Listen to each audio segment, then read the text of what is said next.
मेरे प्यारे देशवासियों,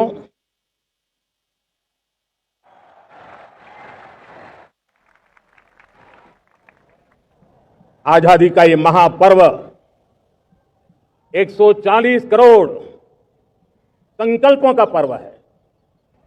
आजादी का ये पर्व सामूहिक सिद्धियों का गौरव का पल है और हृदय उमंग से भरा हुआ है। देश एकता की भावना को निरंतर मजबूती दे रहा है। 140 करोड़ देशवासी आज तिरंगे के रंग में रंगे हैं। हर घर तिरंगा, भारत के हर कोने से, चाहे रेगिस्तान हो या हिमालय की चोटियां, समंदर के तट हो या घनी आबादी वाले क्षेत्र, हर तरफ से एक ही गुंज है, एक ही जयकारा है। हमारी प्राण से भी प्यारी मातृभूमि का जयगान है।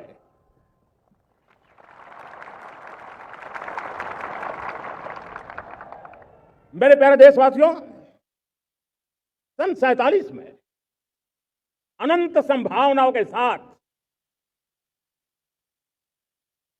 कोटि कोटि भुजाओं के सामर्थ्य के साथ हमारा देश आजाद हुआ। देश की आकांक्षाएं उड़ानें भर रही थी, लेकिन चुनौतियां उससे भी कुछ ज्यादा थी। पूज्य बापू के सिद्धांतों पर चलते हुए संविधान सभा के सदस्यों ने एक बहुत ही महत्वपूर्ण दायित्व निभाया। भारत का संविधान गत 75 वर्ष से एक प्रकाश स्तंभ बनकर के हमें मार्ग दिखाता रहा है। भारत के संविधान निर्माता अनेक विद महापुरुष डॉक्टर राजेंद्र प्रसाद, बाबा साहब आंबेडकर, पंडित नेहरू, सरदार वल्लभ भाई पटेल, डॉक्टर सर्वपल्ली राधाकृष्णन जी, इतना ही नहीं, हमारी नारी शक्ति का भी योगदान कम नहीं था। हंसा मेहता जी, दाक्षायणी, वेलायुधन जैसी विदुषियों ने भी भारत के संविधान को सशक्त करने में अपनी भूमिका निभाई थी। आज लाल किले की प्राचीर से देश का मार्गदर्शन करने वाले, देश को दिशा देने वाला संविधान के निर्माताओं को आदरपूर्वक नमन करता हूं। मेरे प्यारे देशवासियों, हम आज डॉक्टर श्यामा प्रसाद मुखर्जी की 125वीं जयंती भी मना रहे हैं। डॉक्टर श्यामा प्रसाद मुखर्जी भारत के संविधान के लिए बलिदान देने वाले देश के पहले महापुरुष थे। संविधान के लिए बलिदान, धारा 370 की दीवार गिराकर एक देश एक संविधान के मंत्र को जब हमने साकार किया तो हमने डॉक्टर श्यामा प्रसाद मुखर्जी को सच्ची श्रद्धांजलि दी। लाल किले पर आज कई विशेष महानुभाव उपस्थित हैं। दूर सुदूर गांव के पंचायतों के सदस्य हैं, ड्रोन दीदी के प्रतिनिधि हैं, लखपति दीदी की प्रतिनिधि हैं, खेल जगत से जुड़े लोग हैं, राष्ट्र जीवन में कुछ न कुछ देने वाले यहां महानुभाव उपस्थित हैं। एक प्रकार से यहां मेरी आंखों के सामने मैं लघु भारत के दर्शन कर रहा हूं और टेक्नोलॉजी के माध्यम से विशाल भारत के साथ भी आज लाल किला जुड़ा हुआ है। मैं आजादी के इस महापर्व पर देशवासियों का, विश्व भर में फैलाए हुए भारत प्रेमियों का, हमारे मित्रों का हृदय से बहुत बहुत अभिनंदन करता हूं। साथियों, प्रकृति हम सबकी परीक्षा ले रही है। पिछले कुछ दिनों में प्राकृतिक आपदाएं, भूस्खलन, बादलों का फटना, न जाने कितनी कितनी आपदाएं हम झेल रहे हैं। पीड़ितों के साथ हमारी संवेदना है। राज्य सरकारें और केंद्र सरकार मिलकर के बचाव के काम, राहत के काम, पुनर्वसन के काम में पूरी शक्ति से जुटे हुए हैं। साथियों, आज 15 अगस्त का एक विशेष महत्व भी मैं देख रहा। मुझे बहुत गर्व हो रहा है। आज मुझे लाल किले की प्राचीर से ऑपरेशन सिंदूर के वीर जाबाजों को सैल्यूट करने का अवसर मिला है। हमारे वीर जाबाज सैनिकों ने दुश्मनों को उनकी कल्पना से परे सजा दी है। और इस अपील को पहलगाम में सीमा पार से आतंकियों ने आकर के जिस प्रकार का कत्ले आम किया, धर्म पूछ पूछ करके लोगों को मारा गया,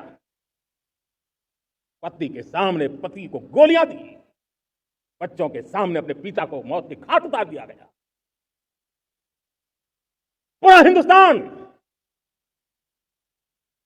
आक्रोश से भरा हुआ था। पूरा विश्व भी इस प्रकार से संहार से चौंक गया था। मेरे प्यारे देशवासियों, ऑपरेशन सिंदूर उसी आक्रोश की अभिव्यक्ति है।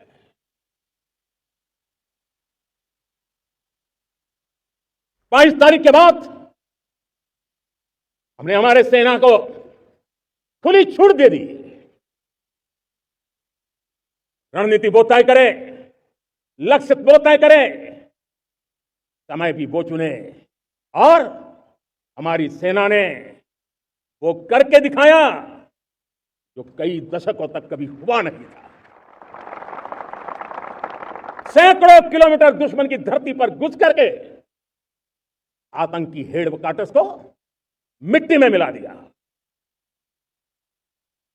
आतंकी इमारतों को खंडहर बना दिया।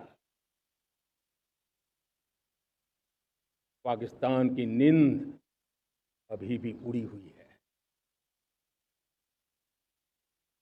पाकिस्तान में हुई तबाही इतनी बड़ी है कि रोज नए नए खुलासे हो रहे हैं, नई नई जानकारियां आ रही हैं। मेरे प्यारे देशवासियों, हमारा देश कई दशकों से आतंक को झेलता आया हुआ है। देश के सीने को छलनी कर दिया गया है। अब हमने एक न्यू नॉर्मल प्रस्थापित किया। आतंक को और आतंकी को पालने पोसने वालों को, आतंकियों को ताकत देने वालों को अब हम अलग अलग नहीं मानेंगे। वो मानवता के समान दुश्मन है, उनके बीच कोई फर्क नहीं है। अब भारत ने तय कर लिया है कि न्यूक्लियर की धमकियों को अब हम सहने वाले नहीं हैं।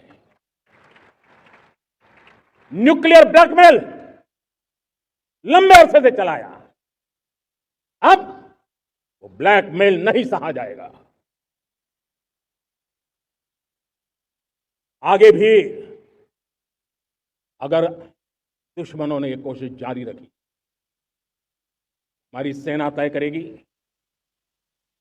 सेना की शर्तों पर, सेना जो समय निर्धारित करे उस समय पर, सेना जो तौर तरीके तय करे उस तौर तरीके से, सेना जो लक्ष्य तय करे उस लक्ष्य को अब हम अमल में ला करके रहने वाले हैं। हम मुंह तोड़ जवाब देंगे। मेरे प्यारे देशवासियों,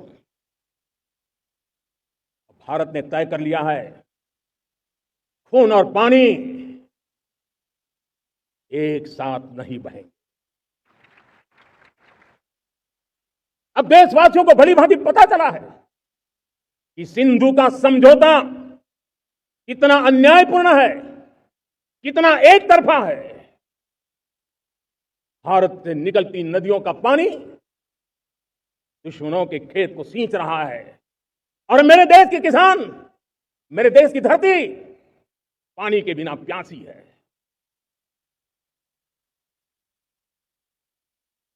यह ऐसा समझौता था जिसने पिछले 7 दशक से मेरे देश के किसानों का अकल्पनीय नुकसान किया है। अब हिंदुस्तान के हक का जो पानी है उस पर अधिकार सिर्फ और सिर्फ हिंदुस्तान का है, हिंदुस्तान के किसानों का है।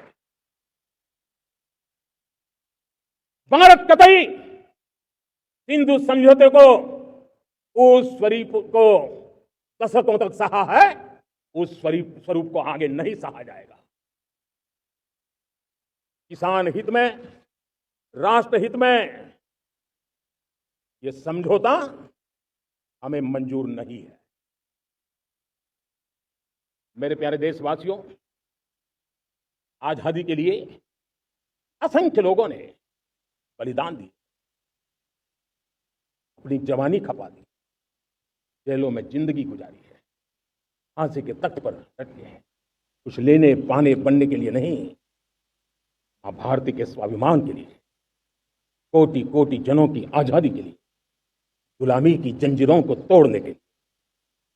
और मन में एक ही भाव था, स्वाभिमान। साथियों, गुलामी ने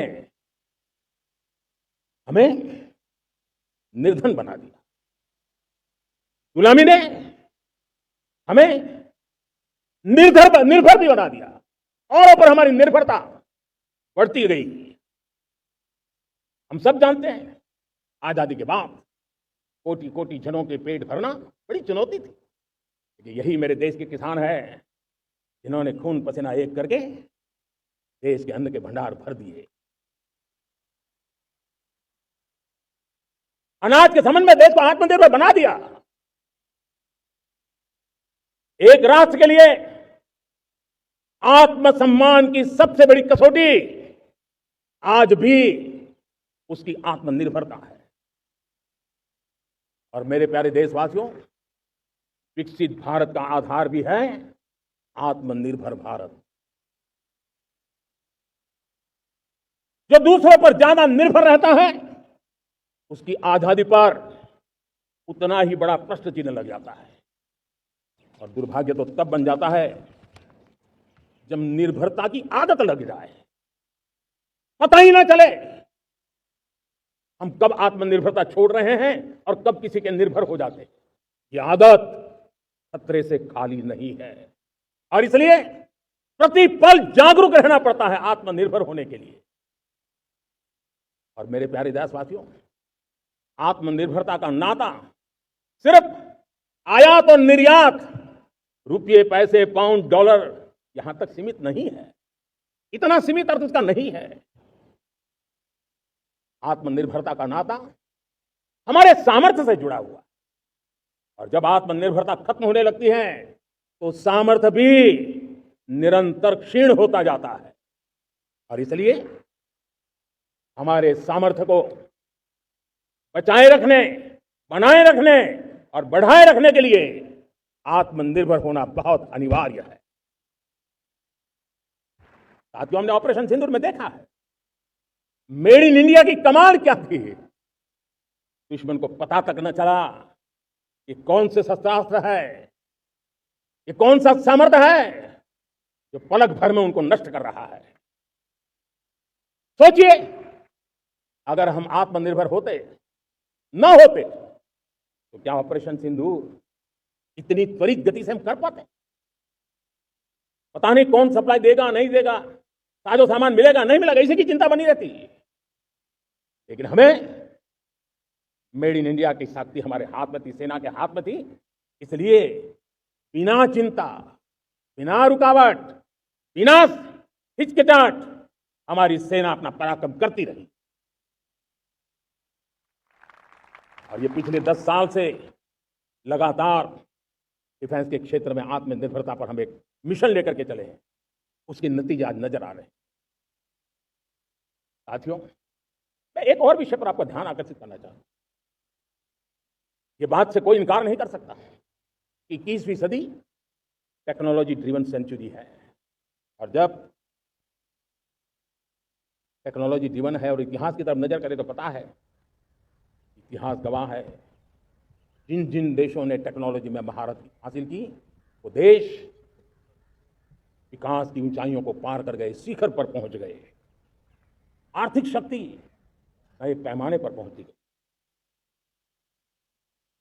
हम जब टेक्नोलॉजी के अलग अलग आयामों की बात करते हैं तो मैं आपका ध्यान आकर्षित करता हूं सेमीकंडक्टर्स पे। उदाहरण के तौर पे बताता हूं, मैं यहां लाल किले से किसी सरकार की आलोचना करने के लिए खड़ा नहीं हुआ और नहीं मैं करना चाहता, लेकिन देश की युवा पीढ़ी को जानकारी होना भी उतना जरूरी है। हमारे देश में 50-60 साल पहले सेमीकंडक्टर को लेकर के फाइलें शुरू हुई। 50-60 साल पहले फैक्ट्री का विचार चालू हुआ। आप मेरे नौजवानों जानकर के हैरान हो जाएंगे, आज सेमीकंडक्टर जो पूरी दुनिया की एक ताकत बन गया है, 50-60 साल पहले वो विचार, वो फाइलें अटक गई, लटक गई, अटक गई। सेमीकंडक्टर के विचार की ही भ्रूण हत्या हो गई। 50-60 साल गवा दिए। हमारे बाद कई देश सेमीकंडक्टर में आज महारत हासिल करके दुनिया में अपनी ताकत को प्रस्थापित कर रहे हैं। साथियों, आज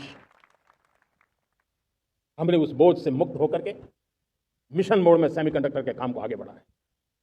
6 अलग अलग सेमीकंडक्टर के यूनिट्स जमीन पर उतर रहे हैं। 4 नए यूनिट्स को हमने ऑलरेडी हरी झंडी दिखा दी है, ग्रीन सिग्नल दे दिया है। और देशवासियों और मेरे खास करके नौजवानों और विश्व भर में भारत की टेक्नोलॉजी की ताकत को समझने वाले लोगों को भी कहना चाहूंगा, इसी वर्ष के अंत तक मेड इन इंडिया, भारत की बनी हुई, भारत में बनी हुई, भारत के लोगों द्वारा बनी हुई मेड इन इंडिया चिप्स बाजार में आ जाएगी। मैं दूसरा उदाहरण देना चाहता हूं। अब ऊर्जा के क्षेत्र में हम सब जानते हैं कि हम एनर्जी के लिए बहुत सारे देशों पर डिपेंडेंट है। पेट्रोल हो, डीजल हो, गैस हो, लाखों करोड़ रुपए हमें खर्च करके लाना पड़ता है। हमें इस संकट से देश को आत्मनिर्भर बनाना, ऊर्जा में आत्मनिर्भर बनाना बहुत जरूरी है। हमने बीड़ा उठाया और आज 11 वर्ष में सोलर एनर्जी 30 गुना बढ़ चुकी है। हम नए नए डैम बना रहे हैं ताकि हाइड्रो का विस्तार हो और हमें क्लीन एनर्जी की उपलब्ध हो। भारत मिशन ग्रीन हाइड्रोजन लेकर के आज हजारों करोड़ रुपए इन्वेस्ट कर रहा है। भविष्य की ऊर्जा को ध्यान में रख करके, ऊर्जा के क्षेत्रों को ध्यान में रख करके भारत न्यूक्लियर एनर्जी पर भी बहुत बड़े इनिशिएटिव ले रहा है। न्यूक्लियर एनर्जी में 10 नए न्यूक्लियर रिएक्टर तेजी से काम कर रहे हैं। 2047 तक, जो कि हमने विकसित भारत का लक्ष्य तय किया है, जब देश की आजादी के 100 साल होंगे, हम परमाणु ऊर्जा क्षमता 10 गुना से भी अधिक बढ़ाने का संकल्प लेकर के आगे बढ़ रहे हैं। मेरे प्यारे देशवासियों, रिफॉर्म एक निरंतर प्रक्रिया है। समयानुकूल परिस्थिति के अनुसार रिफॉर्म करते जाना होता है। हम न्यूक्लियर एनर्जी के क्षेत्र में बहुत बड़े रिफॉर्म लेकर के आए। अब हमने प्राइवेट सेक्टर के लिए भी परमाणु ऊर्जा को उसके द्वार खोल दिए हैं।